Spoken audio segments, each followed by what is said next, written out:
Hey guys, so here's what's going on here. These are still here.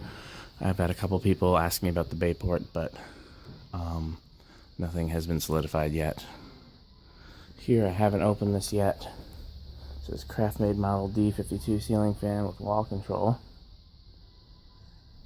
There's a low profile. There's a bunch of stuff there I haven't gone through yet. That was in the scrap when I got here, and it did not look like it was worth pulling out.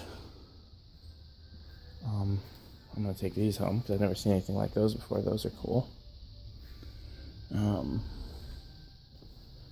What else?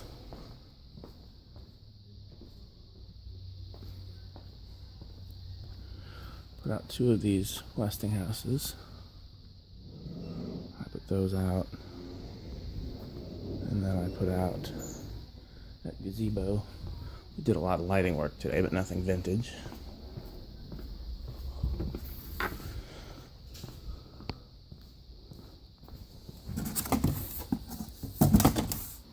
One of those haven't processed yet.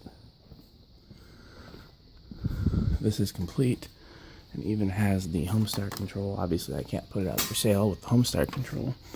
So if anyone is interested, let me know. I've never seen one with a 3-arm fitter before. So it's complete. There's the blades. There's the motor. I'd use the down rod for the museum. There's the control. Okay, thanks for watching.